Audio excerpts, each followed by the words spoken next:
I'm Dev. I'm the founder of Patty Pan Cooperative. We are a thoughtful, progressive food business located in Shoreline, Washington. And today I'm going to show you how to make tamales. Now, traditional tamales are a time-consuming labor of love. They take days, they involve the whole family. What I'm going to show you is kind of a shortcut so that you can make tamales on a weeknight for dinner. There are three main parts of a tamale. There is the husk, there is the dough, and there is the filling.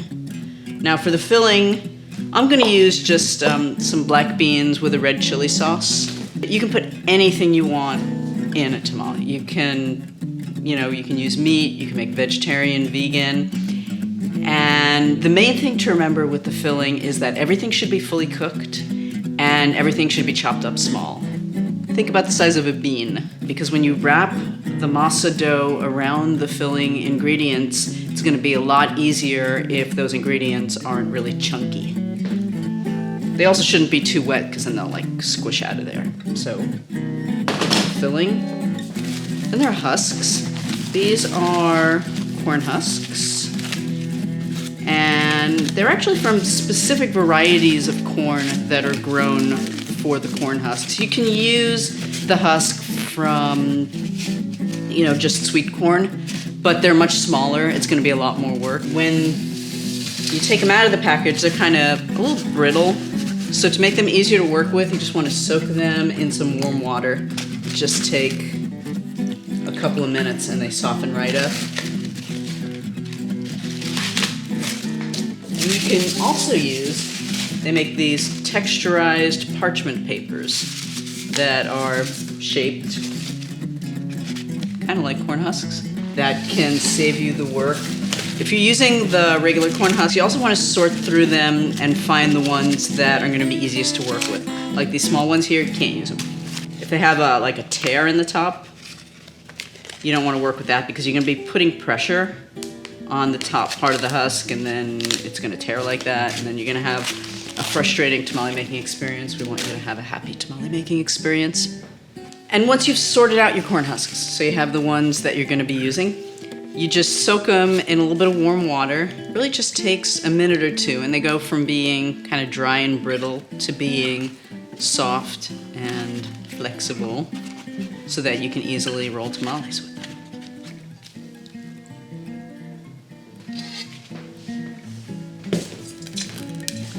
And then there's the masa, or the dough. So here is 2 cups masa, 2 cups water. You want to use equal parts, masa and water. The size batch you do should depend, of course, on how many tamales you want to make, but also on how quick you are rolling them, because the dough can dry out, and so if you're making a lot of them, it's better to do a couple of smaller batches. So this was 2 cups water, 2 cups masa, and a tablespoon of olive oil, teaspoon of salt. Now, masa is not the same as cornmeal. Masa is cornmeal that has been treated with something alkaline. It's a process that is called nixtamalization. If you look closely here, you can see the word tamale in it. That's no accident. Another cool thing about this word, the X, pronounced sh, comes from an indigenous language, because this is a very old practice, and yet the rest of this word is just so unabashedly Latin, and you don't find those two things in one word together very often. So it's also a great Scrabble word, because you got the X and the Z. Just kidding, there's more than 7 letters there. But what nixtamalization does is it changes the flavor of the corn. It's the difference between the sweet, simple flavor of cornmeal and the much more complex flavor of corn tortillas or tortilla chips. And it also changes the nutritional profile. It makes corn from basically being a nutritionally empty food into a food that you could practically live on. And it also changes the texture. So if you added just boiling water to cornmeal, then you'd get mush. But when you add boiling water to masa flour, it comes together in a workable dough really quickly, really easily. So once this is ready, you want to shape it into dough balls. It's about 2.5 inches round.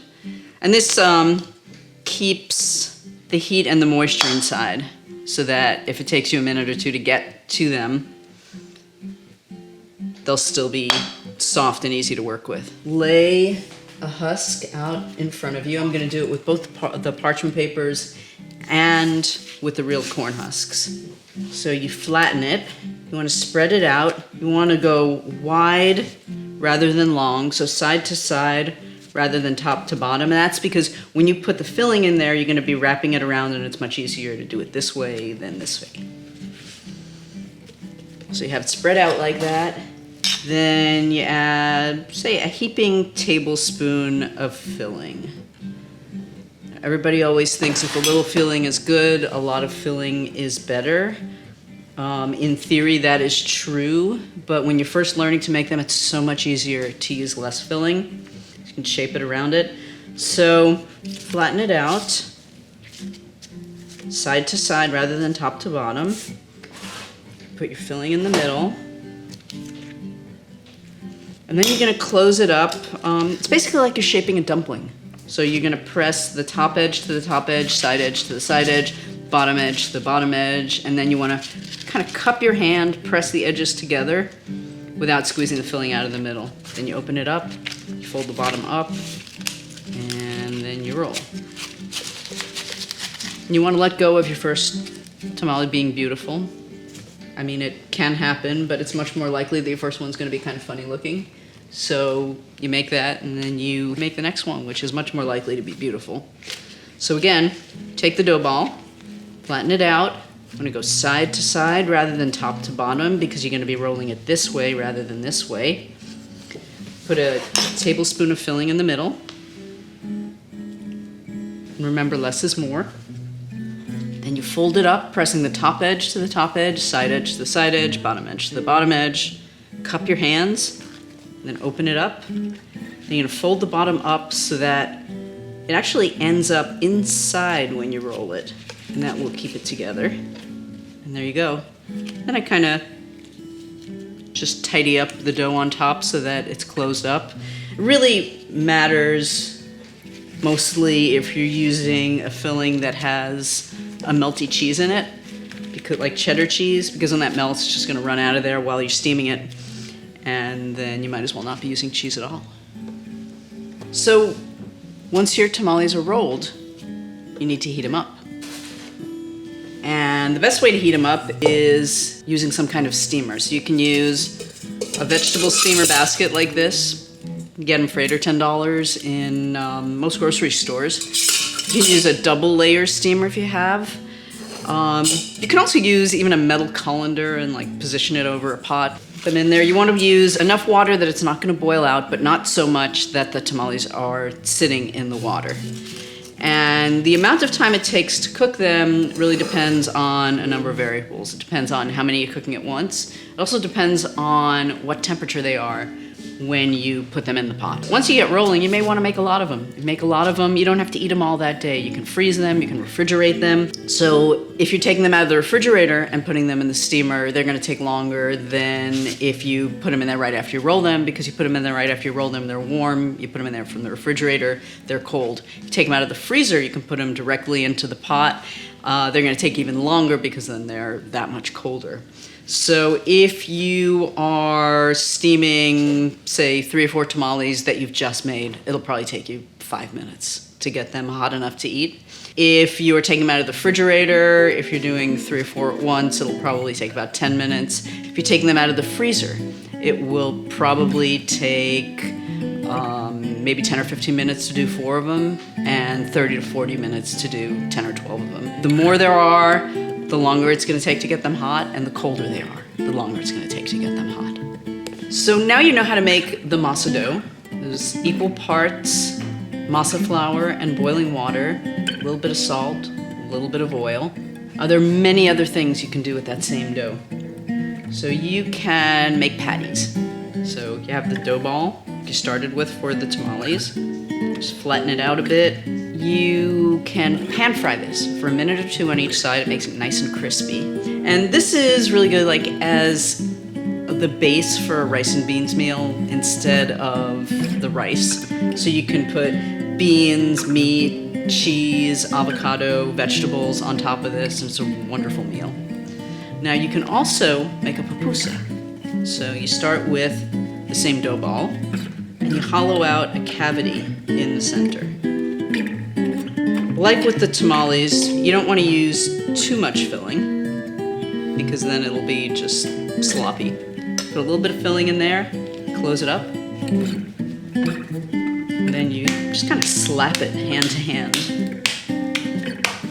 And again, pan fry it a minute or two at each side, or you can brush it with oil and bake it for maybe 15 or 20 minutes until it gets a little crispy. And you want to serve this with just a nice light slaw. You can just toss some cabbage with some lime juice and salt. Super tasty. Also with a hot sauce. And you can also make tortillas with the same dough. This is a tortilla press. I would buy a package of tortillas. I would use 3 or 4 of them. I'd put the rest of them back in the fridge. I'd come back to them 2 weeks later and they'd be moldy. It'd be filled with shame and self-loathing. So, by the time you don't throw away the rest of several packages of tortillas, you've paid off the $15 or $20 that you would spend on a tortilla press. You want to line the press with plastic and I've just ripped open a plastic bag here. So you put the dough ball in here, fold it, smash it, and there you have a tortilla. And you want to cook this on a dry, seasoned skillet, like a cast iron skillet, just about a minute on each side. And, the masa is shelf stable. You can have it in your cupboard. You can make them, spur of the moment. And then one other thing you can do is make a tamale pie. So we're going to use this as our casserole dish, the world's smallest casserole dish. You take the masa and you basically spread it out and line the sides of whatever pan you're using. Then you take your filling, put some inside, and then you take some more masa and you just kind of flatten it out. And if this were a regular size casserole pan, you would need more than this to cover it. So you just make pieces, patch them together, and then you put salsa and cheese on top. It's a great way to use leftovers. But whatever you're using in there should be fully cooked as well. So then when you're cooking it, you're just basically reheating everything. And if you're putting cheese on top, you want to cook it covered until it's mostly heated through, because you don't want the cheese to melt and brown before the inside is fully heated. Thanks for watching the tamale video. I hope you do make them at home.